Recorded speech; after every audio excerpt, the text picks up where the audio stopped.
Welcome to the Social Selling Show with myself, Will Barron, founder of salesman.org, and the king of social selling, Daniel Disney. Daniel, how's it going, mate? It's going very well, Will. As I was just saying, I did my first live face-to-face speaker session yesterday, which is the first time in just over a year now. So it was quite a crazy but also awesome experience. Yeah, I'm excited. I'm excited for you to get back to doing some of this stuff. I won't be doing any in-person training because I hate traveling, Daniel. I hate being in the car, I hate being on planes, but I like seeing the likes of yourself and then watching that back on video after the fact, because it seemingly you're going to get more impact in the room, even if I'm consuming the content after the fact. It seems like there's more Q&A, there's more opportunity for people to engage with you. Is that fair? Yeah, especially one of the key things I certainly enjoy doing is sort of 1 hour, 45-minute sort of keynote style talks where the focus is motivation, inspiration, getting them really clued into what LinkedIn and social selling is. And that does have a lot more value and impact when you're there face to face. You can read the room, you can do more interactive Q&As and things like that. So yeah, for me, it works really well. But similar to what you do, Will, moving forward, I will now have a sort of virtual online training model as part of, the things that I offer, because I've learned a lot over the last sort of year how valuable that can be as well, across larger teams, multiple countries, etc. So yeah, I think all of this has kind of created this new hybrid model of mixture of in-person and virtual, which I think is going to be perfect. And for anyone who's interested in bringing you in, Daniel, let's just plug it at the top of the show, mate. Where can we find out more about you, and where can we get in contact to hire you and get you in and doing keynotes? Yeah, so danieldisney.online is my website. Obviously, you can find me on LinkedIn and learn about me there, and just pop me a message or an email, and always happy to have conversations. For sure. Okay, so with all the plugging out of the way, because today's episode, we're going to be speaking more or less directly to sales managers, sales leaders, and people of that kind of ilk here. Daniel, we're going to be talking about how sales leaders, sales managers can use LinkedIn. But I'm going to ask you as open-ended a question as I can here to get us started, and then we'll go off in multiple pathways perhaps. But why should a sales manager or sales leader who perhaps has paid no attention to LinkedIn in the past, why should they be interested in this conversation? What value can they get out of LinkedIn? Two big reasons, Will. Number one, to lead by example, which should be the aspiration of any good sales leader out there. The other is so that they don't have the wool pulled over their eyes by their sales team telling them things they have no idea whether that's good or not. If you've got your sales rep starting to spout out about SSI scores and views and stuff, and you're like, okay, that sounds great, good for you, carry on. And the reality is perhaps you're not measuring the right activities that drive the right results. So yeah, both leading by example. And there are lots of benefits to sales leaders using LinkedIn for recruitment, for motivation, and all those other sort of factors. But then the other bit is when you're leading your team and having your one-to-ones, looking at their stats and data that's coming through, you know what you're looking at, which you probably do for the phone. But for a lot of sales leaders, LinkedIn is still a bit of a mystery. For sure. So we didn't prep before this conversation, but I had similar thoughts of hiring, measuring, use leading by example. I was talking more about kind of just doing this yourself so that you can teach internally, and having done it, you can share best practices perhaps that you pick up, because maybe this may or may not be true. The sales leaders may have more or less experience than the sales team as well. So they know when something is a waste of time versus a new rep who's just been onboarded, who's excited about social selling, who goes, hey, I don't need to do cold calls if I can make this work. Perhaps they can, again, you always, Daniel, pull the wool over their eyes, sales leaders' eyes a little bit if they are not on board with all this. So where should we start? Let's start with the more boring stuff. Let's start with the keeping an eye on your team, and then we'll get on to how we can lead by example and perhaps get some deals closed and generate leads for our own sales team if you're a sales leader by using social selling and LinkedIn. Are there any tools, whether that's internally within LinkedIn itself, for a sales leader, or externally that's pulling data perhaps from your sales reps? Are there any tools to help sales leaders measure and understand the activity that their sales teams are doing on LinkedIn on the platform? There are two tools that I'll recommend, and then the other, unfortunately, is going to be a bit more manual. The first one is the SSI score. So that's the Social Selling Index. That's LinkedIn's own social selling measurement system. Literally, you pull it up on your profile, it gives you a score out of 100, and you can see it grow as you use social selling more. Now, with that paints half the picture. So be very clear in understanding all that measures is whether your profiles optimized, whether you're using searching on a regular basis, whether you're connecting with the right people, and whether you're sharing content. What it's not measuring, and what is important for you to measure as a leader, is the more tangible stuff. So how many sales were closed this month that came from LinkedIn and social selling? How many opportunities are in the pipeline this month that came from LinkedIn and social selling? Now, those sort of things are best measured utilizing your CRM and making sure you create options for the sales team to be able to tick, okay, this opportunity came from LinkedIn, it came from a message, it came from a video message. The more you put in, the more data you're going to be able to get out of it. The last area of sort of soft measurement is Sales Navigator for large teams and certainly enterprise accounts. There are tools within Sales Navigator where leaders can then see some of the data, again, that's sort of happening behind the scenes. But as it stands, there are no real good tools out there that are pulling data from LinkedIn and converting it into insights. The only one that's come out, we've talked about this a bit before, is Shield app, which measures content at a slightly deeper scale. But unless you are building a big personal brand and you're getting tons of engagement, it's really not worth the investment, and it's really not going to give you too much insights that are relevant to sales. And there are a few potential glitches with it at the moment. LinkedIn is very closed with their data. So stick to SSI score, Navigator, and then measuring the stuff that happens outside of LinkedIn through your traditional CRM and one-to-ones. Who's to blame, Daniel, for this being, because it seems like it's relatively complicated? Is it that LinkedIn hasn't developed the tools, and maybe they'll come in time? Or is it perhaps, and I feel like we can indulge slightly here as we're talking to leadership primarily in this episode, is it the fact that throughout the buying cycle, it's becoming harder and harder to attribute where ownership, where sales leads, where attention's coming from, because buyers are doing a lot more research before they even drop you a message on LinkedIn, or they call the office, or whatever they do to approach you and engage the sales team itself? Is LinkedIn just not doing a good enough job serving sales leaders, or is it just becoming more and more complex over time with the buying cycle as it is right now? It is both, but it definitely leans heavily on LinkedIn. They just don't want people accessing their data. And I understand it. You know, they're growing fast. I'm sure there's a whole variety of reasons, but they keep their data very closed. Now, whether or not that changes in the coming months and years, I don't know. But it does cause some potential challenges. But you are right. The whole buying and selling process is a lot more complex now. And beyond LinkedIn, you know, you're not just measuring phone calls anymore. You're measuring emails. You might be measuring video messages. Hopefully you're measuring things like text and post and gifts and referrals. And, you know, it's not just a simple make 100 calls, have 10 conversations, create 2 opportunities. That's not sales anymore. So you, as sales leaders, you need to adapt with that and make sure you've got the right systems in place. Again, the beauty of it is, a lot of CRMs are way more advanced than they used to be, and it is relatively simple to create the right data capture in that. Then your next challenge is making sure your sales team uses it. For sure. So I'll give an anecdote here from salesman.org, and this is be relevant for small business owners and leadership within perhaps startups versus the enterprise. They use completely different tools. But I won't plug it because it's not worked out very well. It's a bit crappy, the software. It could potentially evolve and change in the future. So I won't call them out, because they're a startup as well. But we are trying to get more attribute leads, links, clicks via our paid advertising for our training product over at salesman.org. And it seems like on this dashboard, it seems like people see an ad, they go to the webinar, they engage perhaps a few emails with either myself or the support team after the webinar, and then they make a purchase. But now you plug in YouTube's API and you find that a lot of people are seeing an ad, doing nothing for 3 weeks, watching 3 or 4 podcasts, social selling show, whatever it is, on our YouTube channel. Then they go back to the webinar, they sign up, they don't watch it, they sign up, they don't watch it, they sign up, they do watch it, they watch a bunch more videos. And then there is some very light integration with Facebook. You can see that some people are integrating or engaging on Facebook, which we barely post comments on.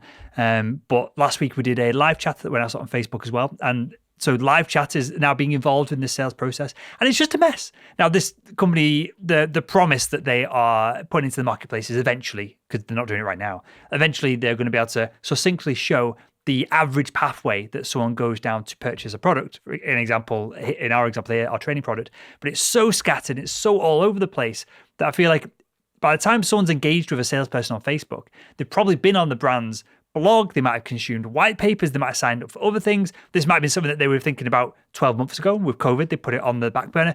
So it is inherently just complicated, this tracking of data. And what I'm getting at here is that for a sales leader to go, hey, our sales team seem to be spending a lot of time on LinkedIn, but the results kind of don't measure out with that. Well, it's more complex than that, right? Because you might engage with someone on LinkedIn, get a conversation going, and then the buyer's going elsewhere, consuming tons of content, which is great, but it's very difficult to link the LinkedIn outreach with all the marketing and data and everything else on the back of things. Is that fair to say? It is complicated at this moment in time. There's very few tools that do this across marketing, sales, and customer success.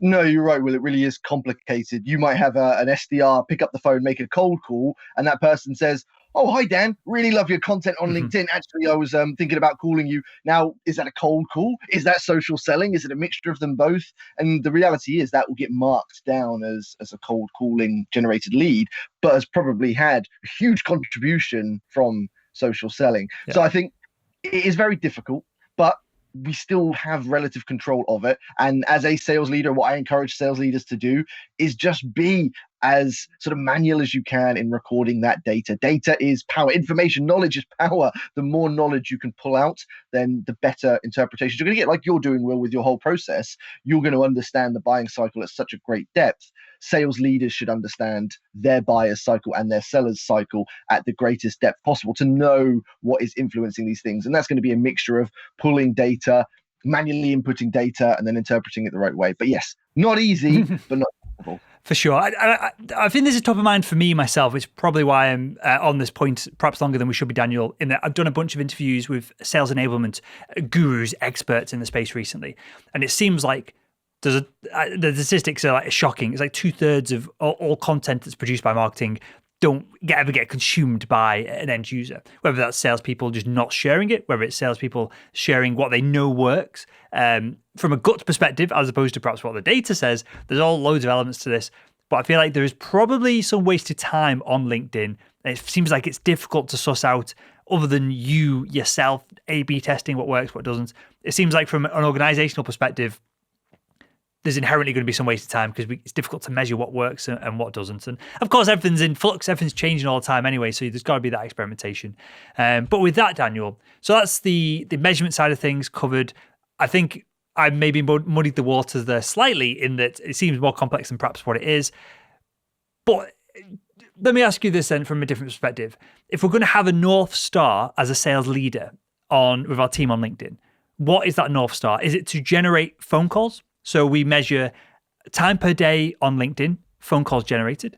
Could it be sales closed? What would be the North Star metric for sales leaders who want to get their team on LinkedIn and they want one succinct goal to go after?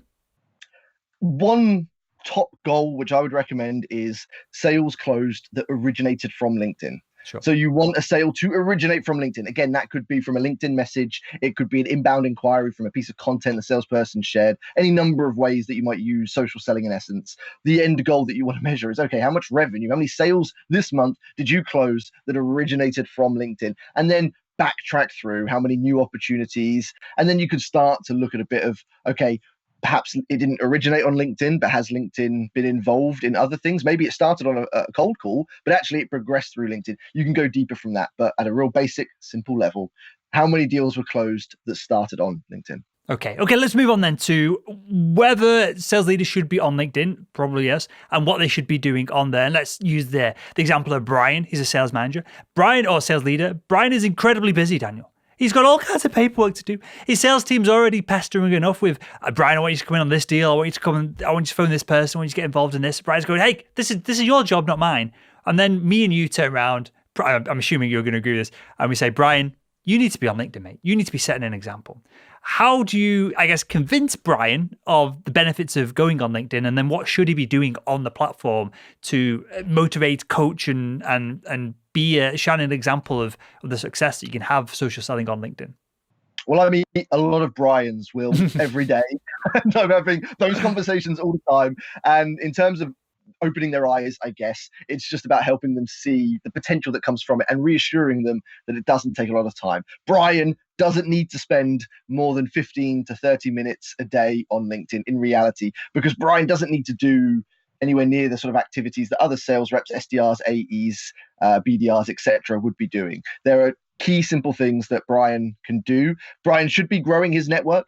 He should be filling his audience and filling it with people that are a mixture of target customers, because Brian, as a leader, can sometimes be more influential in starting conversations than his sales team. Brian should be connecting with local sales reps if they are hiring within an office, or if not, within any geographic location that they're going to be hiring salespeople. Should be filling his audience with that, so salespeople can see what a great leader Brian is and how great the company that Brian works for is. Now then, Brian needs to be starting to share content, and again, not just regurgitating marketing content, but letting people see beyond the brand, beyond the company, and kind of opening the curtains and letting people see Brian, the team, take photos in the office, document team training, document team meetings. Not only is it going to show potential new hires what a great place to work it is, and pre-COVID times, I've seen great sales leaders post photos of like a stack of pizza boxes on a Friday at the end of the month when they've ordered pizza for the team. Videos of the sales reps hitting the gong when they've got a sale, and all of that. People are watching that thinking that looks like a cool place to work.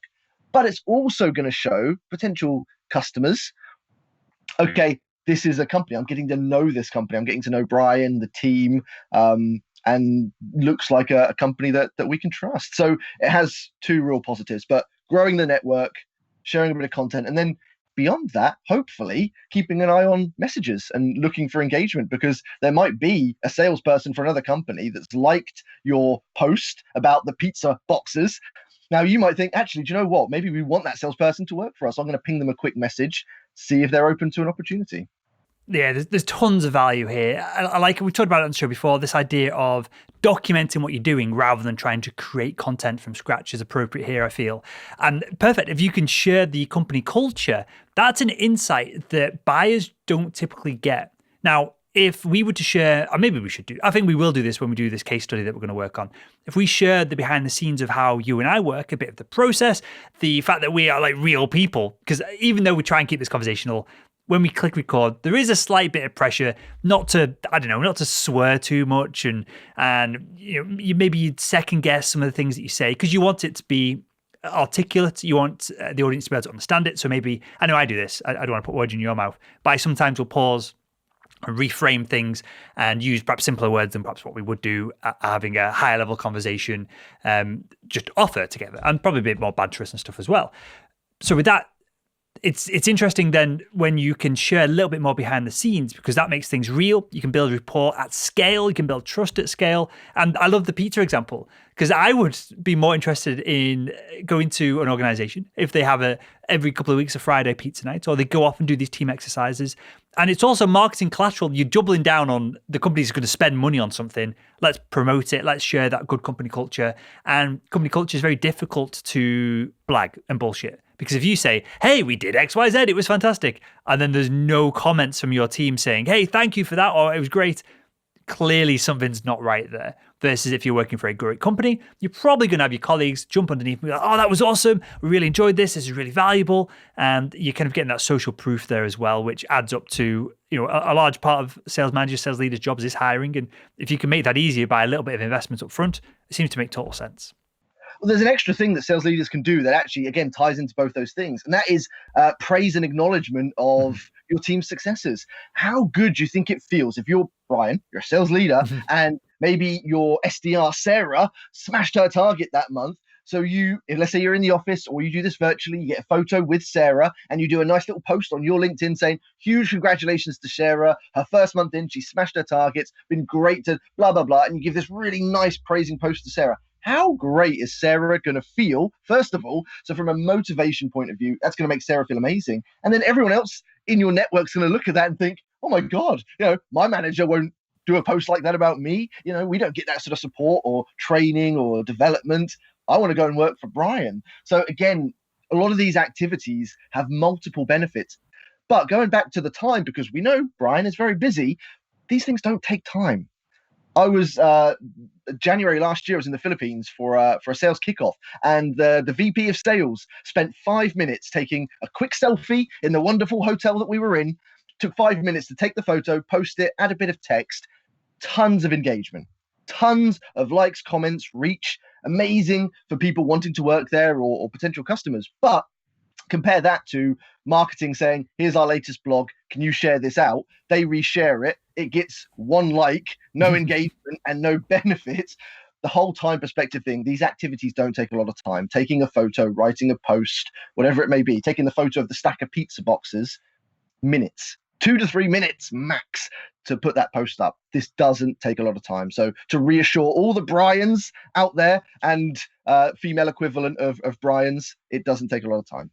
And there's another angle on this as well. So if you're in sales leadership, you have jumped up the corporate ladder. You're probably doing great.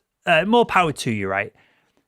And there's an element of, if you really suck at sales and it's not the right job for you, you probably haven't got a VP position. You've probably not got a director of sales position. So you're probably doing a bunch of things right. Now, you've invested a lot into your career. You've probably turned down other opportunities. You've done things. You've not done things. Now might be a point in your career where it's time to double down and even have a little bit of a side hustle. And you'll probably know what I'm talking about here. I won't call him out fully. Some of the audience will know who he is. But there's a VP of marketing called Dave. He started a podcast. He started a Patreon page. I think he's doing probably I've not spoken to him in a while now. I worked with him at the last organization he worked for. And he was doing like 10 grand a month from Patreon and sponsorships and stuff on his podcast, on top of his VP salary. And he's not really doing much other than what I started the Salesman podcast originally to do, which is interview people, learn from them, and share that with other people. And hopefully there's some kind of business opportunity there. So he's doing 100 plus grand a year on top of his salary, bonuses, everything else that he's getting within the organization from probably, and maybe it's more than this, maybe I'm downplaying it, but from probably 10, 15 minutes a day of a post every couple of days, a podcast once a week. And there's a real side hustle business there that's built on his brand, that he's already put in the time, the sweat equity to learn the skills, to be able to communicate it effectively. If you're a sales leader, communication should be 101. You should be absolutely crushing it. You should be able to write a blog post, a post on LinkedIn, on the feed, and get engagement because you've been communicating for numerous years now with your sales team. You should be ahead of the game with all of this. It seems almost like a wasted opportunity not to develop your personal brand in this space for the small, medium-sized chance that it spins off into something more valuable. Well, this is how people are now becoming authors, speakers, trainers. You're absolutely right, Will. Thinking on a slightly more selfish term, I guess, and maybe not so much benefits for the wider company or the sales team, but you're 100% right. There are lots of opportunities to generate side income and create a platform for your long-term future where you may set up your own sales training company. Maybe you write the sales book that you always wanted to write. Maybe you set up a Patreon page and have subscribers where you're sharing content, create a podcast, create a video series. All of these opportunities are out there, and so many sales leaders, they've got the knowledge, they've got the experience, they've got the right personality. All it takes is that little bit of effort. Maybe it's 15 minutes, maybe it's an hour. I mean, when I was building up what I was building, probably similar to you, Will, this was my evenings and weekends. I was a full-time sales director, and then all evenings till midnight, weekends were spent building this up. So the more you put in, the more you get out. But you're absolutely right. Beyond your direct business's benefits, you have potential opportunities to either earn additional revenue or build a name and brand that goes beyond the company you're at. Because maybe at some point you're going to want to move on. Yep. Maybe you want progression. And actually the company sees you on LinkedIn, sees you being active, and you get opportunities for that next promotion. So yeah, lots of benefits for you as an individual as well as the wider team. For sure. And if you are looking to hire a VP sales, a VP of marketing, whoever it is, a director of sales, director of marketing, who are you going to hire? The person that has 50,000 followers of potential customers in your space, or Brian, who has 500 followers that are mainly his friends and family and people he's pestered over the years just to connect with him so he doesn't look so daft for having 3 followers. If you can get someone on board who has that user base there, that's leverage for you to get a higher base salary, to perhaps even negotiate, maybe now, but definitely in the future, to negotiate into your contract. Hey, if I start generating leads for our team internally as a VP, if leads are coming in via my content, maybe I want a cut of commission on the sales as well as the performance of the team as well. All these things become possible if your audience is big enough, right? Yeah, no, 100%. And I'm seeing not just within the sales leader space, but even the SDRs, those that are building audiences of brands are getting paid X amount of money for promoting company posts because they're generating so much engagement. It's no different to paying an influencer or even LinkedIn for sponsored ads. So yeah, lots and lots of potential, but it all starts with using LinkedIn. And that's kind of the whole goal of this episode, Will, is to really hopefully open eyes, not just to, motivating your team, not just to leading by example, not just from learning how to actually measure things, but to create opportunities for yourself in the now or in the long term. Okay, so the answer to this question is probably, and I know you're relatively humble, Daniel, so I'll call you out for it. The answer to this question is probably hire Daniel to come in and work with yourself and your team. And listen to the Social Selling Show, and hopefully we can provide a lot of value on this platform that will do some of this job for you. But as a sales leader, perhaps you have budget. Perhaps you have corporate budget to just come in, blitz this, solve problems, and not have to spend hours watching podcast or YouTube content to get it by osmosis by consuming yourself and being in that environment. What should a sales leader do if they're like, right, I'm sold. This is great. I'm going to start doing this, but I still don't really have all much time. Should they be reading your book? Should they just be like, Daniel, come in, create a roadmap for me, get all this sorted, and then I can just get back to doing my other stuff? Or is there other avenues? How does a sales leader who perhaps don't want to watch 20 episodes of the Social Selling Show, how do they get up and running with this as fast as possible? Assuming if they don't have the time to watch episodes of the show, consume YouTube content, podcast content, they're probably not going to have much time to read books either, although that is a great place to start. If you're stuck for time, find a trainer, coach, or expert that matches you and your business. That might be me, that might not be me. There are lots of amazing LinkedIn trainers and coaches out there, but find the right person that you gel with as an individual and that has experience either within your industry or within your sector, within your business, that can bring the most to the table, so that not only do you get the most value, but you're able to hit the ground running, but make sure they have a solid understanding of how you, your team, your business operates, so they can create a roadmap very specific to you. There is, same with sales trainers, there are a lot of not so good LinkedIn trainers out there as well, and it can end up being a waste of money and a waste of time. So just make sure you take a bit of time to find the right people. Like I said, could be me, might not be me. Amazing trainers out there. Find the right people and then work with them to create something that's right for you as an individual and your team. It's probably Daniel that you're looking for. So with that said, final thing on this, and this just came to mind. So again, this may be less appropriate for an individual salesperson. It may be more appropriate, especially if you're like VP of sales at a massive enterprise organization. It might be that you are somewhat of a personality internally. If you've been with the company for 20 years, whatever it is, the company might want to invest into you and your kind of personality and personal brand. Have you ever seen anyone go on LinkedIn with a ghostwriter? Someone who perhaps, so two sides of it. One, can interview a VP of sales, create content or polish content from these interviews and put it down on paper, perhaps better than the VP could do themselves.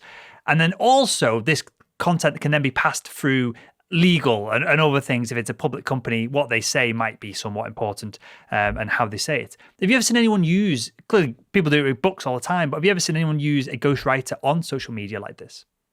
Yeah, so I won't name names. I do this for a handful of people. Very selective with who I do it for, because it is not easy to do. To capture someone's voice authentically and share their stories isn't the easiest task in the world. But there are some people that are just insanely busy, and those that climb the sales ladder will know when you get to sales director, VP of sales, CRO level, CSO level, you don't have time, and that's completely understandable. So yes, it can work, but I can't stress enough, find people that know LinkedIn to make sure you actually have content created to generate engagement, but then make sure you've got someone that can interpret your voice, because if your audience or people see that it's not you, or see sort of gaps in different things you're posting, maybe a text post goes out and then you're doing this video interview and you sound and speak very differently to how your posts are written, people will see through it. So you need to find, again, the right people. But if you really are super busy, yes, it is an opportunity. Again, key is making the right decisions and choosing the right people to work with. For sure. I genuinely didn't know that. So I appreciate that, Daniel. That's perhaps a service that will be valuable to, again, if you're like a VP of a massive organization and one of your team has hopefully sent you this video, perhaps you have no idea who myself and Daniel are day to day, then I think that's a real option for individuals. I have no idea of the cost of things, but if your company is because I assume it's going to be expensive because it needs to be done congruently, and there's a ton of layers here to make it for it to be successful, right?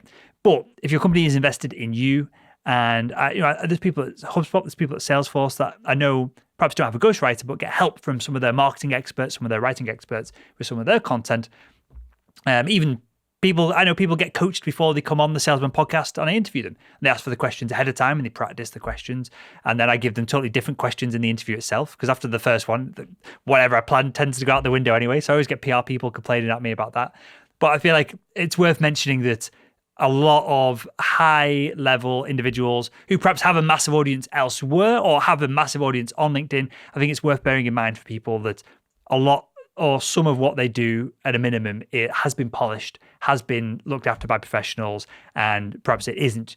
Bill Gates is not publishing his own YouTube videos. He's not sat there with a camera being like, okay, we'll do the interview. And then he runs over, turns the camera on, sits back down, and he goes, hi, blah, blah, blah. Of course, there's teams behind all this. Gary Vaynerchuk might be the best example of all this. He might be familiar to some of the audience. He has last time I consumed his content was perhaps a couple of years ago, but he had 30 people doing these. It seems like it's just him with his camera phone, his iPhone doing these videos. There's a massive team of people, not just curating the best bits, because he probably puts a load of shit out there and 1 out of 30 is really valuable. So they get rid of all the crap, but then repurposing it, all this kind of stuff, it does take time. So yeah, anything else to add, Daniel, before we wrap up the show, mate?